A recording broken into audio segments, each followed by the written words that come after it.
Jésus, mon modèle, mon exemple. Of course I sing, fill me, Holy Spirit. J'ai besoin de ton onction. Fill me, Holy Spirit. Je me fais comme Jésus. Fill me, Holy Spirit. Alléluia. On va prêcher la parole de Dieu, quoi qu'il arrive. Nous bénissons le nom du Seigneur pour cette belle pluie qu'il nous donne ce soir. Nous le bénissons pour ses bienfaits. Nous savons que la pluie est source de vie, l'eau est source de vie. Alors il faut qu'il pleuve. Voilà. Et il n'y a pas un jour où la pluie a tombé et l'autre jour où ça tombe pas. Il n'y a pas une heure précise où elle a tombé et une autre heure où elle tombe pas. Voilà. Elle tombe à tout moment. Et nous voulons rendre gloire à Dieu pour ce qu'il alterne tout cela. Et tout se passe comme lui a prévu. Que son nom soit glorifié, que son nom soit béni. Je vais saluer vous qui êtes là. Voilà, qui êtes venus. Alors, soit que certains étaient en chemin quand la pluie a commencé et se disent, on fait quoi, on retourne ou bien on... Bon, on est au milieu. Allons en même temps. Et je vais dire merci à Dieu pour vous qui êtes venus. Voilà. Alors, sachez que même s'il n'y avait pas Internet et que c'était que vous, j'allais prêcher comme si c'était devant une foule immense. Parce que pour une seule personne, Dieu déploie toute une énergie et déploie tous ses anges pour que la parole puisse passer. Donc, il n'y a aucun problème, asseyez-vous bien. On va prêcher comme si on était des milliers ici, parce qu'en effet, on est des milliers ici. Alléluia. Le thème de ce soir, qui clôt notre séminaire de ce mois de novembre, est le suivant: le renoncement et la plénitude. J'aurais pu dire, bon, la plénitude et le renoncement. Bon, en grammaire, c'est la même chose. Hein. Alors,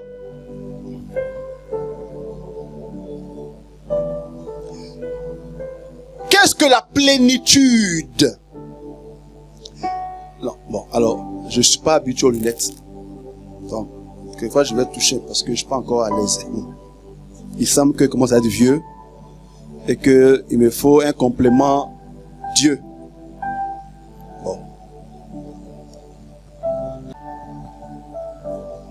La plénitude, c'est le fait, comme on le dit, d'être rempli. D'être rempli de la grâce de Dieu. La plénitude est le fait d'être rempli de la puissance de Dieu, être rempli de la faveur de Dieu, être rempli de la joie de Dieu, de la gloire de Dieu. Dans plénitude, il y a plein. Celui qui est plein a atteint la plénitude. Voilà. Or, nous savons que l'apôtre Paul nous dit en Ephésiens 1, verset 3, que en Christ, nous sommes bénis de toutes sortes de bénédictions spirituelles.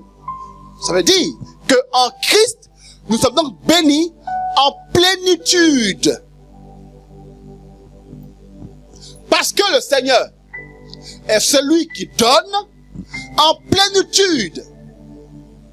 On se souvient, lorsqu'il fallut donner à manger à 5000 personnes, le pain a été multiplié, le poisson aussi a été multiplié en surabondance, de sorte que, on nous dit, 5000 personnes, sans compter les enfants et les femmes, ont mangé, et bien plus, il y a eu 12 autres paniers de poissons et de pain qui sont restés.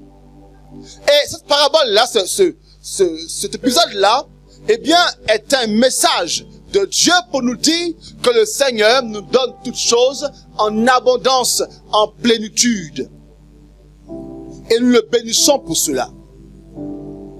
Mais encore faut-il que nous puissions rentrer dans l'accomplissement de ce que Dieu nous dit? Frères et sœurs, il y a que le Seigneur dit qu'il le fera, ou Dieu dit qu'il l'a fait. Il y a que vous et moi, nous entrions dans ce que Dieu a dit qu'il a fait ou qu'il va faire. Mais nous sommes combien, ou ils sont combien, ceux qui goûtent réellement à la plénitude de Dieu? Ils sont combien ceux qui ont voient cette grâce de Dieu qui est surabondante? Alors, si vous permettez, nous allons essayer de parcourir quelques versets pour voir ce que la parole de Dieu dit de la plénitude. Jean, le chapitre 15, le verset 1 à 11. Écoute bien ceci. Je suis la vraie vigne, et mon Père est le vigneron. Tout sarment qui, en moi, ne porte pas de fruit, il enlève. Et tout sarment qui porte du fruit, il l'émonde, afin qu'il en porte davantage encore. Déjà, vous êtes émondés par la parole que je vous ai dite. Demeurez en moi, comme je demeure en vous. De même que le sarment, s'il ne demeure sur la vigne, ne peut de lui-même porter du fruit. Ainsi, vous non plus, si vous ne demeurez en moi. Je suis la vigne, vous êtes les sarments. Celui qui demeure en moi et en qui je demeure, celui-là portera du fruit en abondance, car en dehors de moi, vous ne pouvez rien faire. Si quelqu'un ne demeure pas en moi, il est jeté dehors comme le sarment. Il se dessèche, puis on les ramasse, on les jette au feu et ils brûlent. Si vous demeurez en moi et que mes paroles demeurent en vous, vous demanderez ce que vous voudrez et cela vous arrivera. Ce qui glorifie mon Père, c'est que vous portiez du fruit en abondance et que vous soyez pour moi des disciples. Comme le Père m'a aimé, moi aussi je vous ai aimé. Demeurez dans mon amour. Si vous observez mes commandements, vous demeurerez dans mon amour. Comme en observant les commandements de mon Père, je demeure dans son amour. Je vous ai dit cela. Je vous ai dit tout cela. Pour que... Attends, j'arrive. Tout cela. Pourquoi j'ai dit tout ça? Pourquoi? Pour que ma joie soit en vous et que votre joie soit parfaite.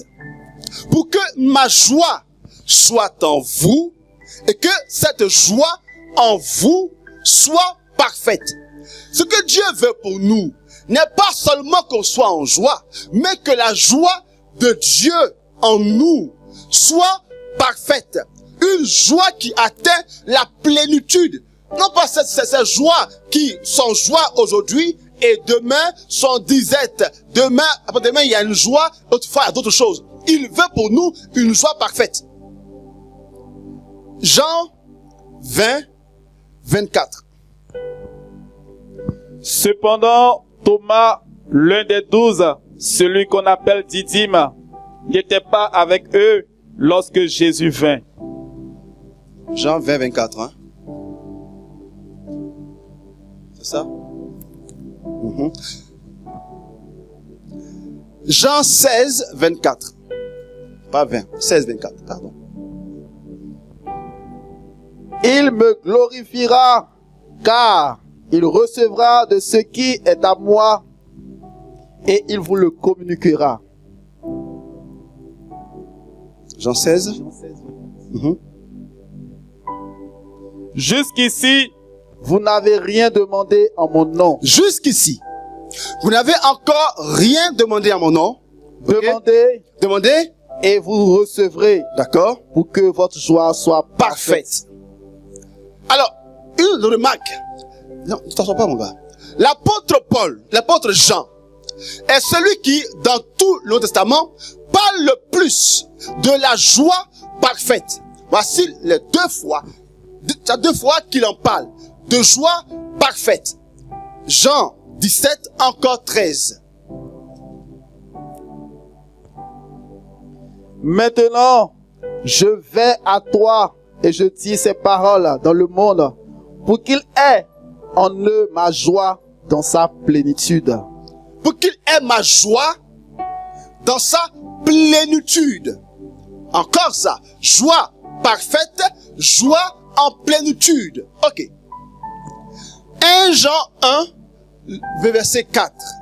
J'espère que vous prenez note pour aller relire chez vous ce que vous entendez. Et nous écrivons cela pour que notre joie soit complète. Soit complète. Ok. 2 Jean, le verset 12, enfin. J'ai bien des choses à vous écrire. Pourtant, je n'ai pas voulu le faire avec du papier et de l'encre, car j'espère me rendre chez vous et vous parler de vive voix, afin que notre joie soit complète. Soit complète encore. Dites-moi, dans tous ces passages qu'on vient d'écouter, à quel moment le Christ nous dit par l'apôtre Jean que notre joie sera complète quand nous aurons eu un très très bon mari?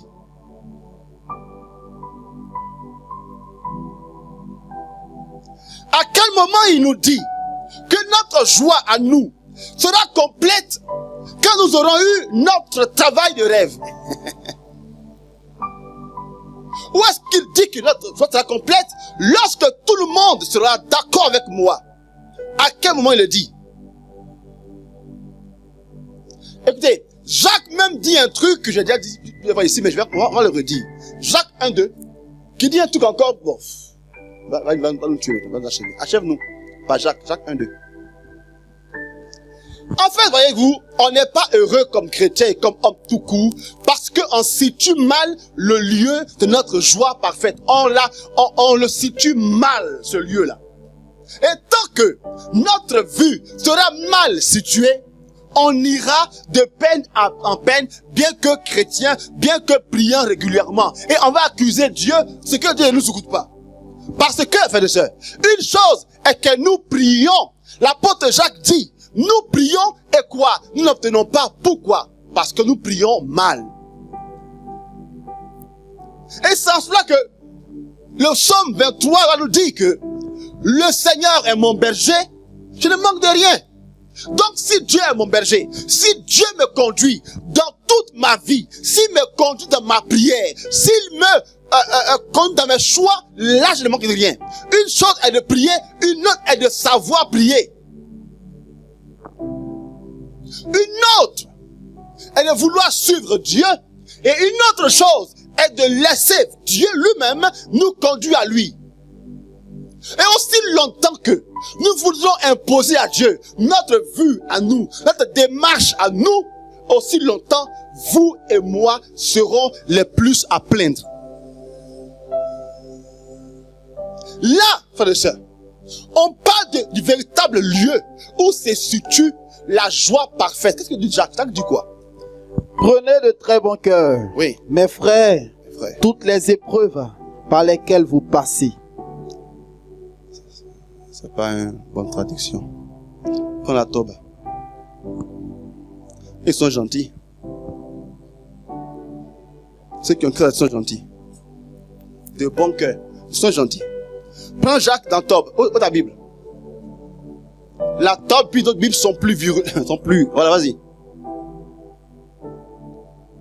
C'est Jacques 1. Jacques 1-2. Prenez de très bon cœur, mes frères, toutes les épreuves par lesquelles vous passez. Il y a d'autres Bibles. Tom et puis ceux-là sont gentils. Prenez vos Bibles. Aïe. Bah. Regardez-moi ça. Vous venez à la prière du Père Étienne et puis vous sans Bible. Et ils sont arrivés quand? Pas longtemps. Mais elle n'est pas longtemps. Toi, c'est pas longtemps que tu es venu. Toi aussi, c'est pas longtemps que tu es venu. Sinon, c'est pas possible de venir à la prière comme ça sans Bible. Jacques 1-2, prends une version. Tenez pour une joie suprême. Suprême. Tenez pour une joie suprême. Ou une joie parfaite. Ou une joie, c'est pas qu'il y a d'autres, quoi là-bas? Qu'est-ce qu'on dit? Et toi, on dit quoi là-bas? Livre-toi. Prenez pourquoi? C'est bon, faut laisser. Joue. Reprends. Mes frères, regardez comme un sujet de joie complète. De joie complète. Prenez comme un sujet de joie complète. Qu'est-ce qu'il dit ici, lui? Il dit quoi? Suprême. De joie suprême. Écoutez, qu'est-ce qu'il y a plus que suprême? C'est fini, il n'y a plus Il n'y rien. a plus rien, c'est suprême. Suprême. Donc, suprême de suprême, ça n'existe pas, c'est suprême. Allez, pas y aller.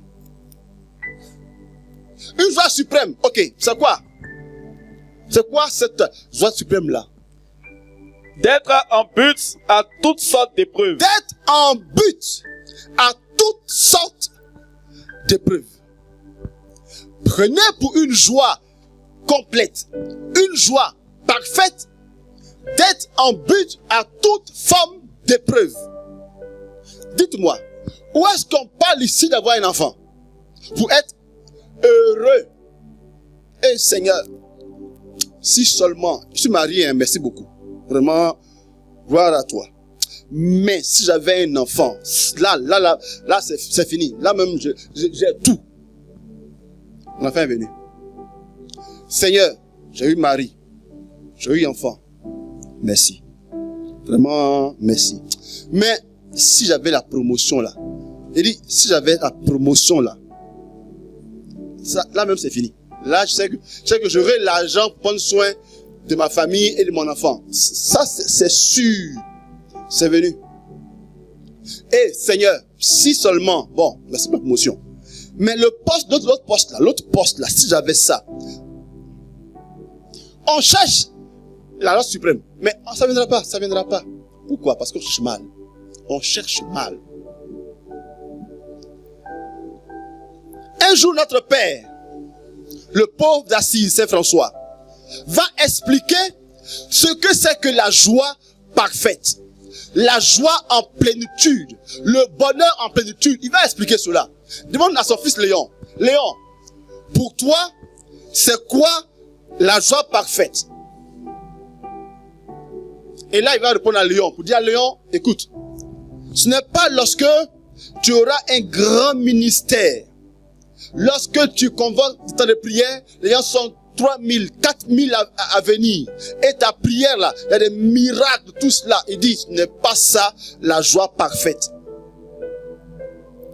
Ou encore, c'est pas lorsque tu auras été un grand homme de Dieu, un grand modérateur, tout le monde te vénère. Quand tu passes, on lui t'a dit modéré, tout ça. Il dit, ce n'est pas ça la joie parfaite. C'est pas lorsque tout le monde va dire que toi tu es un bon. Toi, tu es vraiment un bon.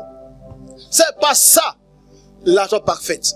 Alors Léon dit, mais papa, donc c'est quoi alors la joie parfaite? Et là, il va expliquer en disant, la joie parfaite, c'est lorsque par exemple, moi, je vais en mission quelque part et je reviens en communauté. Je suis fatigué, j'ai faim, j'ai soif, je suis lessivé et que là, je frappe à la porte du monastère et que le frère qui est là vient m'ouvrir et demande, oui, vous voulez quoi? Il dit, oui, je vais rentrer. Il dit, pourquoi? Il dit, aïe, c'est moi, François, le fondateur, tout ça. Il dit, François, je ne connais pas. Vas-y, va là-bas, je ne connais pas. Il dit, non, c'est moi le père qui a créé tout ça là, c'est moi qui, c'est moi. Il dit, je ne connais pas, va là-bas. François dit, quand tu auras accueilli ça, ce traitement, avec action de grâce, quand tu auras accueilli ça pleinement, là se trouve la joie parfaite. Dites-moi, où se situe le mariage dans cela? Où se trouve la promotion? Où se trouvent toutes ces choses qu'on recherche? Où elle se trouve? Non. La joie parfaite, la plénitude, n'est pas comme vous, comme moi. Nous pensons qu'elle est, et elle n'est pas là où nous pensons qu'elle est. Dans tous ces textes qu'on vient de lire, frères et sœurs, l'apôtre Jean nous parle de relations. la relation avec Dieu. Notre joie sera parfaite à la dimension de la relation que nous avons avec le Seigneur. Cette relation passe par quelque chose d'important qu'on appelle le renoncement. Et là, c'est ce renoncement-là qui nous donne d'expérimenter la plénitude de la grâce de Dieu. Et le Christ nous le montre, et c'est l'apôtre Paul qui nous le dit en Éphésiens le chapitre 2, les versets 6 à 11. Estelle, ce qu'on dit là peut te sauver la vie, hein? Ça peut te sauver la vie. Si tu ne suis pas, tu vas croire que c'est lorsque tu vas être béni comme tu penses là que tu seras parfaite. Éphésiens. Non, plutôt Philippiens, pardon. Philippiens 2, versets 6 à 11. Nos églises sont remplies de gens, mais très peu expérimentent, frères et sœurs, la présence de Dieu qui rassasie. Très peu le font. Très peu. Et là, le miracle de la femme qui touche Jésus en est tellement clair. Ils sont nombreux, nous sommes nombreux qui sommes autour de Jésus et qui le bousculons. Mais ils sont rares, ceux qui le touchent et qui sont impactés par une vraie vie divine, par une vraie joie divine. Ils sont rares. Écoutez, je le dis, je l'ai toujours fait, maintenant 1 an que je le dis et demi. Ce ne sont pas les miracles qui nous rendront une joie parfaite. Non. Même si les miracles sont nécessaires, bien sûr, et règlent des choses dans nos vies, les miracles ne peuvent pas. Pourquoi? Parce qu'un miracle accompli va faire intervenir un autre miracle. Celui qui aujourd'hui a eu une guérison miraculeuse, qu'est-ce qui dit que demain ne sera pas encore plus malade que le mal que tu as maintenant? Lazare a quitté le tombeau, mais Lazare est remort. Tu penses que Jésus va non, il est mort, c'est fini. D'accord? Par contre, il y a des choses que Dieu accomplit en nous définitivement. Que dit l'apôtre Paul de Jésus-Christ? Lui qui est de condition divine. Il est Dieu. Il est Dieu. Ça ne souffre d'aucun doute. Il est Dieu. Ni toi, ni moi, ni les Juifs, ni personne ne peut rien faire en fait. Il est Dieu. Continue. N'a pas considéré comme une joie, comme une proie à saisir, d'être l'égal de Dieu. Ok. Mais il s'est dépouillé. D'accord. Prenant la condition de serviteur. D'accord. Devenant semblable aux hommes. Ok. Et reconnu à son aspect comme un homme. Il s'est abaissé, devenant obéissant jusqu'à la mort sur une croix. Alors, c'est pourquoi, voilà pourquoi, écoutez, c'est pourquoi, quoi? Dieu l'a souverainement élevé. Oui. Et lui a conféré le nom qui est au-dessus de tout nom. Il a la plénitude des noms. Il a le rang dans toute sa plénitude. Il a ce que aucun autre nom peut avoir. Dieu l'a élevé souverainement au-dessus de tout. Il n'y a rien qui soit au-dessus de lui. Il a tout en plénitude. Mais comment? En général, nous, on voit la fin des choses, mais on ne voit jamais tout le parcours. L'apôtre Jacques et Jean trouvent le Christ de nuit et lui disent: Jésus, s'il est possible, quand tu es dans la gloire là, s'il est possible que mon frère et moi soyons assis l'un à ta droite, l'autre à ta gauche, ce serait bien. Il dit: il n'y a pas de problème, ça on peut toujours voir ça. Mais est-ce que vous êtes capable de passer par là où on passe pour s'asseoir à gauche et à droite? Êtes-vous capable de boire la coupe que moi je vais boire? Donc, si vous voulez vous asseoir à côté de moi, il faut aussi passer par la voie que moi je vais emprunter. Mais nous, vous et moi, on veut le but, mais le chemin là, on veut ascenseur. Non! Le Christ dit, vous passerez par la porte étroite. Par la porte étroite. Il n'y a pas deux moyens. Écoutez, ou bien on a la grâce des chiens, ou on a la grâce des enfants. Alléluia. Attends, c'est quoi? Il y a quoi? Vous êtes découragé, vous, c'est quoi? Je vous sens bizarre. Ou bien on a la grâce des chiens qui mangent ce qui tombe de la table des enfants, ou bien on a la grâce des enfants. Le pain croustillant. Pas votre pain croustillant là. Estelle, arrête de rire. Mais nous, on se contente des pains qui tombent de la table des enfants comme des chiens. Et on estime que parce qu'on a mangé un peu ce qui tombe de la table des enfants, on est béni. Écoutez-moi très bien. Toutes les fois où, par une guérison qui peut être très bien, on est content, c'est une bonne chose. Ça, je vous dis, c'est la table des chiens, c'est le pain des chiens. Toutes les fois où on se réjouit, c'est une bonne chose. De ces miettes, frères et sœurs, je crois ceci. Je crois que les miracles physiques que nous recevons ne sont que les miettes d'une chose, frères et sœurs, plus importante que Dieu veut qu'on ait. Car qu'est-ce que avoir un miracle aujourd'hui dans ta maison et que demain tu ailles au travail angoissé. Tu es angoissé parce que, frères et sœurs, il y a quelqu'un là-bas qui te mène la vie dure. Frères et sœurs, tu es guéri, non? Mais où ta joie? Oh, la joie que Dieu veut nous donner prend en compte toute notre vie, qu'on soit à la maison, au travail, en communauté, partout où on va, on est heureux et on a la joie parfaite. Et quand on a ça, la femme qui a ça, son mari n'a pas accès à sa vie. L'homme qui a cette joie parfaite là, sa femme n'a pas accès à son bonheur. Les parents qui ont ça, leurs enfants ne peuvent pas les tuer. Tuer parce que chagrinés. Parce qu'ils sont connectés à une source plus grande. Le Christ a reçu la plénitude. Pourquoi? Maintenant tu vas relire pas à pas. Frères et sœurs, notre moi est notre meilleur ami et en même temps, notre moi est notre pire ennemi.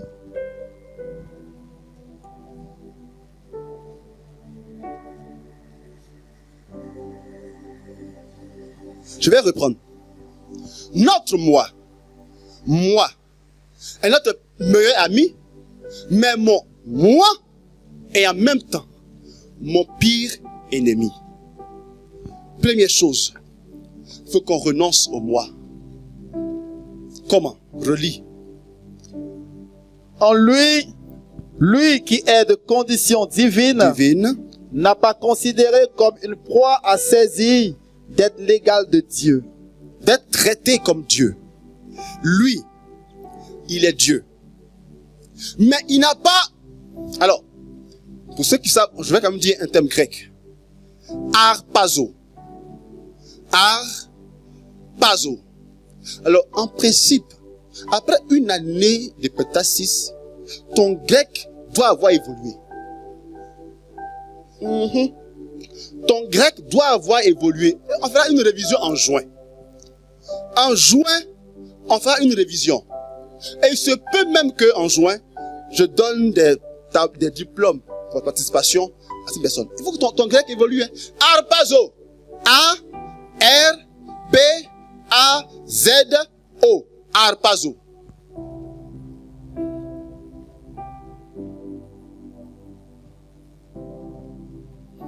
Arpazo. Le arpazo, je vais répondre. A-R, arpazo. Écrivez-moi. A-R-P-A-Z-O. Arpazo. Arpazo veut dire prendre de force. D'accord? Prendre de force. Ou encore ravir. Je préfère l'expression, la diffusion prendre de force. Donc le Christ n'a pas harpazo qu'on le prenne pour Dieu. Donc il n'a pas revendiqué, il n'a pas voulu absolument qu'on le traitât comme Dieu, bien qu'il était Dieu.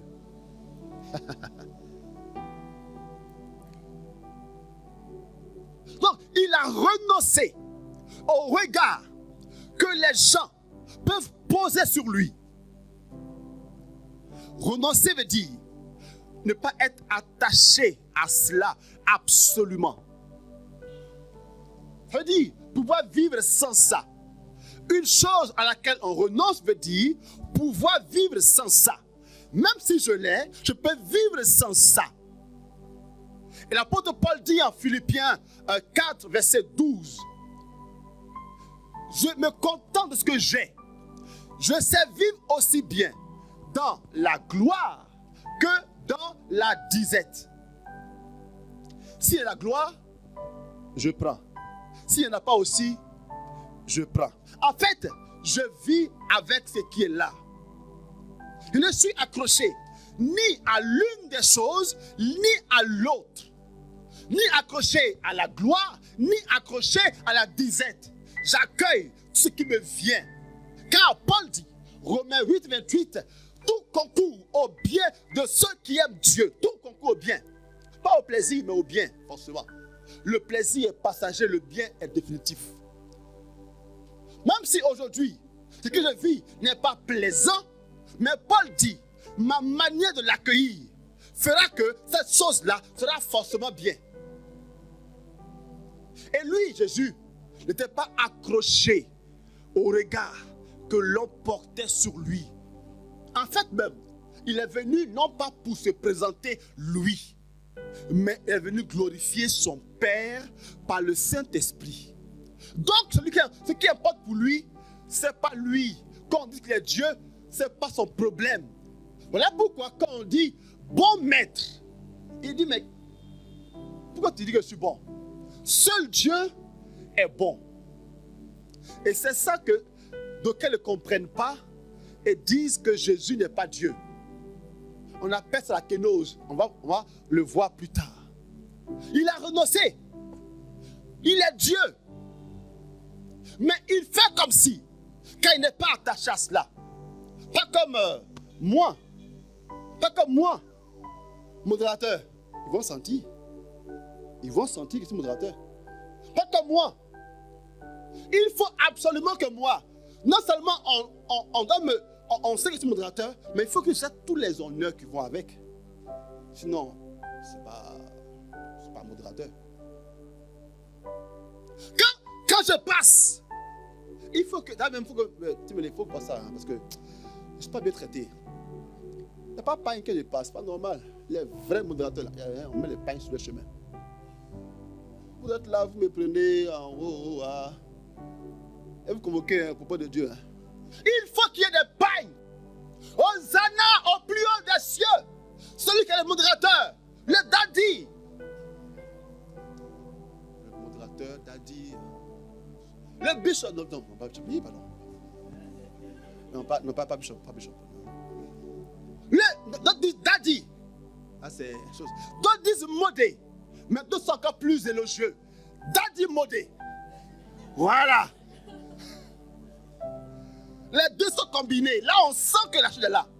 Et quand je n'ai pas cela, ma vie est gâtée. Quand il n'est pas traité comme ma modération le requiert, ma vie est gâtée. Et nous sommes nombreux comme ça, dont les vies sont gâtées parce que les gens ne nous prennent pas à la dimension de ce que nous sommes réellement. Le regard des gens, frères et sœurs, le regard des gens nous fait plus de tort que de bien. Attends un peu. Nous renonçons au regard des gens. Frères et sœurs, ça est plus miraculeux qu'avoir un enfant. Je suis désolé. Même disant ça, comprenez bien, je suis dans l'esprit de Pectasis. Je ne suis pas en train de minimiser le fait d'avoir des miracles, des enfants. Le week-end là, on a vu ici, et tous les mois, il y aura des choses extraordinaires tous les mois. Vous allez voir toutes sortes d'hommes de Dieu ici avec toutes sortes d'options. Avant-hier là, c'est le niveau 0, 1 qui s'est passé là. En décembre, fin décembre, il y aura un truc, on va monter. En janvier, on va monter.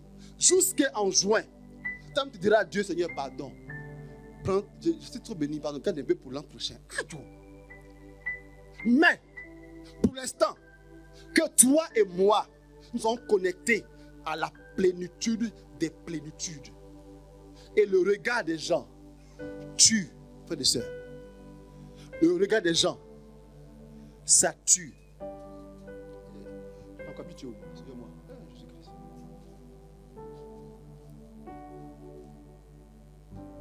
Est-ce que tu m'entends? Quand je dis que le regard des gens tue, tu m'entends?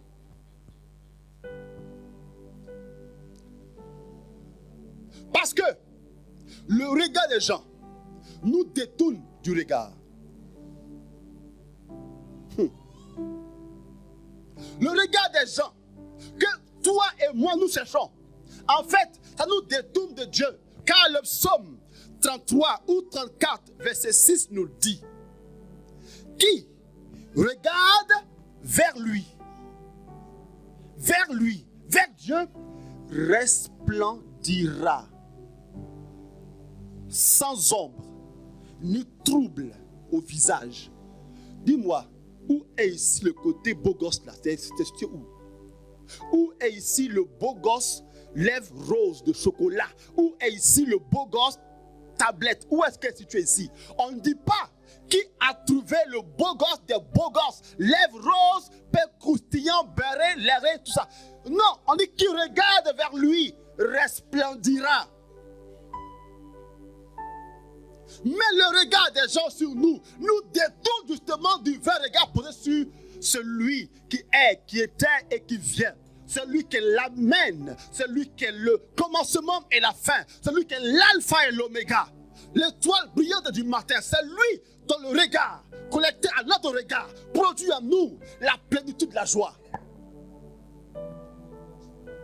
Aussi longtemps que on va voir d'autres personnes, aussi longtemps que on va désirer qu'on nous regarde, qu'on nous apprécie, aussi longtemps on recule du bonheur. Aussi longtemps, à chaque fois qu'on aspire à un regard sur nous, chaque regard est moins un sur nos grâces. Alléluia. Est-ce que tu m'entends même? Je te dis, chaque regard, chaque fois qu'on aspire à un regard sur nous, c'est moins un. Chaque regard est moins un. Donc s'il y a 10 regards auxquels tu aspires sur ta vie, ça fait moins 10 ta grâce. Voilà pourquoi nos pères, les saints, quand on parle bien d'eux, comme un frère qu'on appelle le saint François Xavier, quand tu parles bien de lui, il dit non, pardon, excuse-moi, pardon, je t'en supplie, pardon.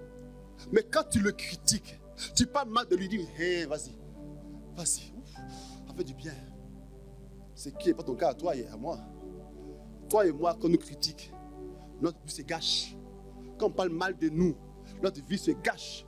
Quand on dit qu'on n'est pas comme on dit qu'on est, notre vie se gâche. Et on va s'épuiser à vouloir restaurer le regard des gens sur nous. On va s'épuiser à démontrer que non, quand même, on est un peu bien. On va s'épuiser à démontrer que quand même, on n'est pas si mal que ça. On va s'épuiser à pouvoir attirer de nouveau sur nous le regard des gens. Et plus on attire cela, et plus on s'éloigne du vrai regard. Et comment on va être heureux? Non seulement on se détourne du vrai regard qui est Dieu, mais bien plus, on n'aura jamais le regard qu'on veut sur nous. On n'aura jamais cela. Car celui qui dit maintenant qu'il est en train de t'aimer, c'est tout ce qu'il pense de toi réellement. C'est tout ce qu'il pense de toi réellement. C'est tout ce que pense ton collègue de toi réellement. Si Dieu nous ouvrait vraiment l'entendement pour lire dans le cœur des gens, frères et sœurs, je ne suis pas sûr que nous continuerons à vivre. Si on était vraiment au courant du sens réel de tous ces sourires qui sont sur nous braqués, si vraiment on percevait leur vrai sens. Hey, mon frère, ça va bien? commencé, il m'énerve là, sa tête on dirait truc là. Ça va? On est à la maison. Ça va bien?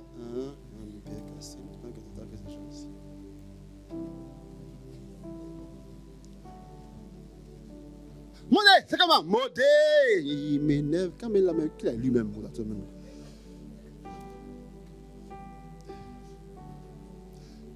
Daddy, Daddy. Eh, quelle peine, quelle peine j'ai même. Daddy, je souffre. Lui là, que je suis comme ça, Jésus-Christ. Frère, la solution, écoute, prends avec simplicité le regard des gens sur toi. C'est bon, prends ça avec simplicité. C'est pas bon, prends ça avec simplicité. En fait, frères et sœurs, accueillons ce que les gens nous donnent en les posant sur l'autre. C'est tout, hein. C'est tout, hein. Sinon, le jour où tu vas comprendre que ta meilleure amie est celle qui a tout fait pour te raser dans ton gars, tu vas comprendre ta douleur. Le jour où tu vas comprendre que ton collègue avec qui tu manges, tu bois, tu danses, tu sors, est celui ou celle-là même qui va te torpiller gravement à ton patron. Frères et sœurs, en fait, accueillons le regard avec simplicité. Renoncement intérieur. Ne t'attache pas à cela. Écoutez, j'ai vu, je ne suis pas âgé. Je ne suis pas âgé du tout. J'ai 45 ans, d'accord? Je ne suis pas du tout âgé. Mais en 24 ans de vie communautaire, j'ai eu assez d'expérience pour pouvoir prendre chacun avec simplicité. Parce que les mêmes qui chantent ta louange, les mêmes qui disent que toi, non, écoute-moi très bien. Ce sont les mêmes personnes là qui dans 2-3 ans vont dire de toi que tu es le pire des gens qu'ils ne connaissent. Et toi, comment tu vis ça? Tu te tues? Tu prends un couteau pour te tuer? Mais beaucoup font ça. Beaucoup font ça. Leur vie est gâchée. Non, je ne peux pas comprendre. Non, tu sais, mais lui, je peux comprendre qu'il fasse ça. Estelle, je peux comprendre qu'il fasse ça. Mais Arsène, non, pas comprendre. Justement, c'est Arsène même qui, depuis le début, est comme ça. Yo, écoute-moi. Prends Arsène avec simplicité. Prends Tchémélé avec simplicité. Prends Estelle avec simplicité. Écoute-moi. Prends chaque être humain avec simplicité et renoncement intérieur. Le Christ n'a pas revendiqué qu'on le regarde comme lui le veut. En plus, le Christ n'a pas revendiqué qu'on le traite comme il le mérite. Il a renoncé à ses honneurs. Non seulement il a renoncé au regard, mais il a renoncé aussi à ses honneurs. En fait, il faut vivre comme si tu n'es pas ce que tu es réellement. Tu es peut-être fort, mais il faut vivre comme quelqu'un qui n'est pas fort. Tu es ceci ou cela. Fais les choses comme si. C'est ça le renoncement. Faire comme si. Faire comme si on n'est pas ça. Et vivre tranquillement. Et quand tu es conscient, tu es convaincu que tu n'es pas attaché à ce que tu es, écoute, tu accueilles tout aussi avec simplicité. Et c'est parce qu'on est accroché à nos honneurs qu'il y a encore plein de dégâts. Pourquoi est-ce que selon moi, on ne passerait pas de curé à vicaire? Pourquoi? Dans quelle Bible c'est écrit? Pourquoi on ne passerait pas de curé à New York, qui est curé à New York, pour être vicaire dans Rory Loroka? C'est un nom bizarre, un nom comme ça là. Ou bien Rory Vogo. Pourquoi? Pourquoi est-ce que, parce qu'on est curé à New York, après New York, il faut qu'on aille forcément à Washington? Pourquoi? Pourquoi de modérateur, on peut devenir un simple membre? Pourquoi? Pourquoi? C'est écrit où? Pourquoi? Pourquoi que dans le modérateur, il faut forcément que, après ta modération là, on te crée un titre particulier. Donc, parce que comme il y a 2 ans, quand ça me cherche ça, hein, il y a 2 ans, donc il faut qu'on voit quel titre je vais avoir après ça. Pense à ça, hein. Voilà, vous voyez, c'est pas comme moi qui suis modérateur, hein. Ah, moi, tu ne connais pas. Je suis modé. Donc, il faut que, donc, hein, les gars, déjà, pensons à cela. Quel titre je vais avoir après ma modération, ok? Voilà. Si, évêque. Ce qui est plus nommé, c'est il y a quoi après? Plus non. Et était curé de paroisse a choisi le roi. Choisi, c'est-à-dire choisi là, sont le roi. Dans quelle paroisse? Paroisse du Saint-Esprit. Mais dites-moi, mais je suis fort même. Donc après ça, modérateur, c'est évêque. Donc les gars, il faut qu'on prie tout ça. Pour ça, prier pour ça, parce que on ne sait jamais quand est-ce qu'un évêque peut ne pas être là encore. Il faut qu'on mette nos pions déjà pour l'épiscopat. Hein? Parce que non, il faut évoluer. Il faut évoluer. Donc, écoutez, ce qu'on va faire, je vais déjà être un homme de foi. D'accord? Non pas Paul qui dit, Hébreu 11 dit que la foi est une démonstration. Et comme le poste qui est après Modé, c'est évêque, je vais être un homme de foi en faisant quoi? En allant coudre mon bâton d'évêque pour garder. C'est la foi. Et si, dès qu'un évêque meurt, je commence déjà à penser à cela. Et quand on prend le père junior, je dis, bon, je suis brisé parce que je suis fort quand même. Bon, donc il est comme ça espérer que notre évêque démissionne, tu vois. Voilà, il démissionne comme ça, ce sera moi. Si un ne marche pas, l'autre sera moi. Il démissionne. On prend le père Témélé. C'est toujours pas moi. Je suis frustré. C'est comme ça qu'on vit. De frustration en frustration. Frères et sœurs, nulle part il est écrit qu'un modérateur doit forcément avoir, il peut être un simple membre. Un simple membre, pourquoi? Car son service, ce qu'il est un service périodique. Un berger peut être un simple membre de berger, peut être quelqu'un qui soit à l'accueil. Qu'est-ce qui, c'est écrit où? Qu'un berger ne doit pas être forcément dans le truc. Pourquoi? Un berger peut être un portier, peut prendre des chaises qu'il va placer. Rien n'est écrit nulle part que le berger ne peut être un membre comme tout le monde. Ce n'est écrit nulle part. Si ce n'est que nous sommes attachés à notre honneur. Et quand notre honneur n'est pas satisfait, on est blessé et on est mort. Le Christ a renoncé à ce qu'on le traite comme Dieu absolument. Et c'est pour ça que nos présidents africains veulent mourir au pouvoir. Ils sont attachés à leur honneur. Prions, frères et sœurs. Prions pour que notre président actuel, qui va faire un très bon boulot, et on sait bien que chaque pont qui est fait mérite plusieurs autres mandats. Mais prions Dieu que 3 mandats, il soit la fin, vraiment. Je crois qu'au RHDP, il y a beaucoup de cadres qui peuvent continuer le travail. Il y en a beaucoup. Prions pour que, justement, les autres cadres de ce parti-là puissent prendre leur place en renonçant à son pouvoir. On n'est pas, c'est filmé, non? On n'est pas un génie. D'autres peuvent le faire. On fait un peu, d'autres peuvent continuer. Prions pour que notre président Gbagbo, si on lui dit, tu ne peux pas te présenter, laisse. Ah non, il faut laisser. Dans notre parti, il y a d'autres personnes qui sont capables de porter haut le flambeau du PPA quoi? CI. Ils sont nombreux qui peuvent le faire. Et toi, reste derrière. Et puis il faut soutenir. Mais non, nous en Afrique là, on met au pouvoir. Et notre président Oufoué a fait un bon boulot, mais il est mort au pouvoir. Du coup, c'est un lien. On va tous mourir au pouvoir. Voilà. Notre grand-père Bédier, il est aussi mort au pouvoir. Il est au pouvoir du PCI. Ça coûte quoi qu'on se retire? Et puis on coach les jeunes. Les jeunes, au PCI, il y a beaucoup de cadres qui peuvent prendre la relève. Mais on est attaché au pouvoir. Laissons le pouvoir. Les jeunes vont continuer. Faisons un peu et on se retire et on coach les jeunes. Ainsi parle le Seigneur.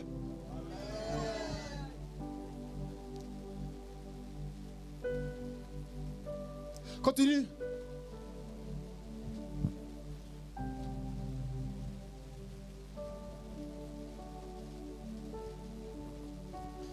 Mais il s'est dépouillé. Il s'est dépouillé. Il s'est dépouillé. Alléluia. Bon, je vous promets, si vous suivez bien l'enseignement, je vous promets, à la fin de l'enseignement, je vais prier pour les déblocages extraordinaires de mariage, de rencontres amoureuses. Hein? Je vous promets ça. Donc, suivez bien l'enseignement. Pardonnez. Hein?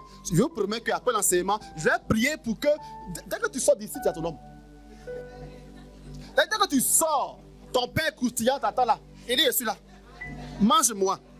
Donc, pour l'instant, suivez l'enseignement là. Et puis, faites comme si vous comprenez. D'accord? Faites comme si ça vous plaît. Je vous promets, je vais prier pour vous là, tout à l'heure. Je vais prier que l'onction de gloire tombe sur vous. Et vous, les comme ça. Onction remuée. Alléluia. Il sert comment? Dépouiller. Le verbe grec, c'est un autre verbe encore, par lequel on dit dépouiller. Quelqu'un va aller? Il dit quoi? Que no. Elle suit à l'école. Elle va pour elle. Que no. K-E-N-O-O. Que no. Qui veut dire dépouiller, renoncer, mais aussi se vider. Alléluia. Se vider. Le Christ s'est vidé de sa divinité. En fait, il est Dieu. Mais il a fait vraiment comme si il n'était pas Dieu. Il s'est vidé de sa divinité. Frères et sœurs, quand on se vide, on devient quoi? On devient quoi? Quand une chose est vidée de sa substance, de son essence, elle devient quoi? Elle devient quoi? Les gars, elle devient rien. Mais une boîte, quand tu vides, ça devient quoi? Rien. Une boîte de lait est importante à cause du lait qui est. Mais si le lait en est vidé, boîte, on fait quoi ça? On jette. Prends deux boîtes, une boîte pleine, une autre vide. Jette les deux. Ils vont se plaindre pourquoi tu jettes la boîte pleine. Or lui, Jésus, s'est vidé. Donc, il devient rien. Et il prend donc la condition de serviteur. De serviteur. Or, serviteur, il y a deux sortes. Il y a diakonos, serviteur, c'est-à-dire celui qui c'est un serviteur, mais voilà, cool quoi, classique, bien, cool. Et il y a doulos, qui est quoi? Esclave. Et le mot qui est employé, c'est doulos. En fait, le Christ, non seulement il renonce à sa gloire, mais bien plus, il prend la condition d'esclave. Il se vide de lui. Et c'est parce que il s'est lui-même dépouillé que les gens ont pu le tuer. Qui aurait pu tuer Jésus s'il n'était pas libre dépouillé de sa force? Qui aurait pu mettre sa main sur lui? Il dit lui-même qu'il est capable d'invoquer une douzaine de légions d'anges pour le sauver. Mais il se laisse faire. Il dit, ma vie, on ne la prend pas. C'est moi-même qui la donne. Car je me suis vidé. Ce qui est vide, on en fait n'importe quoi. D'accord? Ce qui est vide, je vais le prendre. Donne-moi ça. Tu as vu? Dans ça, il y a quoi? Viens ma fille, viens. Dans ça, il y a quoi? Il y a quoi dedans? L'argent. Donc, je ne peux pas en faire n'importe quoi. Là, à cause de ce seul billet de 500 francs en plus, qui est même pas, ça fait ça européen, c'est moins de 1 euro. À cause de ce seul billet dans ce panier, je ne peux plus le traiter comme je veux. Mais dès l'instant où, prends l'argent, que c'est vide, C'est vide. Voilà. Ouais, c'est vide. Ce qui est vide, frères et sœurs, on peut le traiter n'importe comment. Ce qui est vide, on peut le piétiner, il ne se plaindra pas. Mais nous, on est trop remplis. Toi et moi, on est trop remplis. Voilà pourquoi est-ce que la moindre parole nous gâche notre journée. Toi et moi, on est trop remplis. Voilà pourquoi le moindre regard nous gâche notre vie. Il faut qu'on nous traite comme il convient. Frères et sœurs, dans humilité, il y a humus. Humus, la terre. Et la terre, on marche dessus. La terre, on piétine. Jamais la terre se plaint. D'accord? Que la terre a renoncé à sa gloire. La terre a renoncé à son mérite. On fait de la terre ce qu'on veut. Voilà pourquoi Dieu nous traite, lui, comme un potier et nous comme l'argile. Et là, tout se laisse faire. Aussi longtemps que vous et moi, on ne sera pas vide. Donc, on ne renoncera pas à nous-mêmes. Aussi longtemps, on sera malheureux parce que les gens vont toujours nous piétiner. Ce qui fait qu'on souffre, ce n'est pas ce que les gens nous font. Notre souffrance vient du fait qu'on est trop rempli. On est trop rempli. Vidons-nous. Renonçons à notre gloire. Renonçons à notre mérite.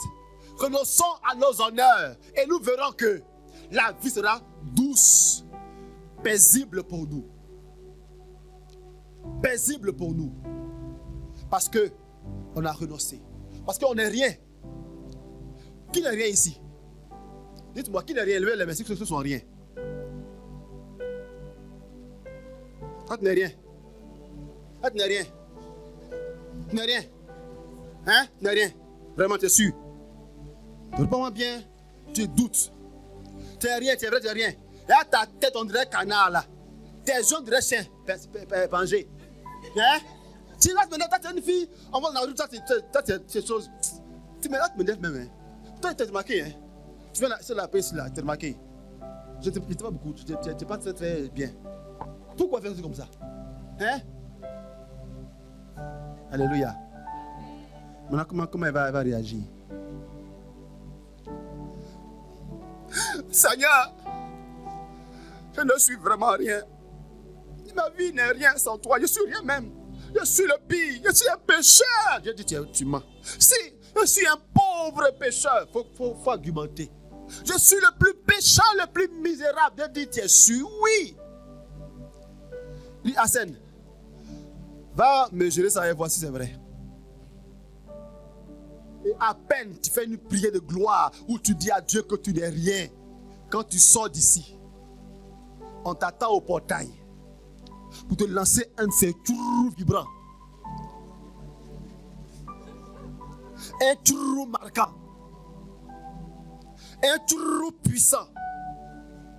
Et la même personne qui, a quelques minutes, adorait Dieu, disait se vider de Dieu, de se lui-même sur Dieu. Positionne comme ça. Elle est venue comme ça. Moi, tu me connais. Ou bien tu penses que quand je viens de prier là, et dis-moi, je suis doux, hein? Je suis doux. Mais quand tu me cherches, tu me trouves. Hein? Tu n'es pas doux même, belé ça. Tu n'es pas doux même un seul instant. Frère et soeur, on est doux que lorsque il y a une adversité. D'accord? On n'est vraiment rien lorsqu'on est confronté à un regard accusateur. Et que là on se dit, je suis rien. Si moi je prie que Dieu, je suis orgueilleux, je suis orgueilleux. Et qu'on me trouve, on me dit, hé, pas que tiens, tu es orgueilleux. Il dit, hein, pourquoi tu dis ça? Pourquoi tu dis ça? Il dit, voilà, là, tu es orgueilleux. Mais l'homme va dire, voilà, c'est orgueilleux, non? C'est normal, c'est comme si tu disais, l'oiseau vole. C'est vrai, je suis orgueilleux, ça va mettre la reine. Dis-moi, dis autre chose. Dis autre chose qui est vraie. Est-ce que ça c'est tellement vrai qu'ils sont orgueilleux? Mais quels sont ceux à qui on pourra dire librement tu es orgueilleux et qu'eux vont accueillir? Quels sont ceux à qui on dira tu n'es rien, tu vaux rien? Ils vont dire c'est vrai. Ils sont où ça? Et c'est parce que tu auras renoncé à toi que la joie de Dieu va demeurer dans ton cœur. Ça, c'est plus fort que la guérison. C'est plus fort que la délivrance. C'est plus fort que recevoir l'onction. Sois guéri. Sois libéré. Ça, c'est plus fort que toutes ces choses-là. Le Christ dit, on peut entrer à l'enfer avec tous ses membres, mais entrer au paradis, borgne, estropié, aveugle. On peut aller au paradis sans être marié, sans avoir du travail, comme le pauvre Lazare. Non, oui, pauvre Lazare. Mais on peut aller à l'enfer avec le beau gosse de sa vie, avec 5 enfants, avec tout bien. Frères et sœurs, cherchons l'essentiel, cherchons la plénitude. Et ça se trouve en Dieu. Et pour que Dieu puisse le faire, renonçons à nous-mêmes. Et nous verrons la gloire de Dieu. Renonçons à nous-mêmes. Renonçons à notre volonté. Et le Christ a dit, Père, s'il est possible que tu éloignes de moi la coupe, fais-le. Mais pas comme moi je veux, mais comme toi tu veux. Et comme le Seigneur s'est dépouillé lui-même, elle a pu accueillir pleinement la volonté de Dieu. Frères et sœurs, quelquefois, Dieu nous oblige à quitter un chemin parce qu'il y a un autre meilleur qu'il a pour nous. Dieu nous oblige quelquefois à quitter une situation de couple parce qu'il y a la vraie qui arrive. Mais nous, on est accrochés. On est accrochés. Souvent, Dieu veut quitter un travail pour un autre. Mais nous, on est accrochés à ce travail-là. Mais comment veux-tu voir la gloire de Dieu ailleurs si tu es accroché à la branche comme ça? Comment? Comment? On a du mal à lâcher prise. Et bien là, on a du mal aussi à voir la plénitude de la gloire de Dieu.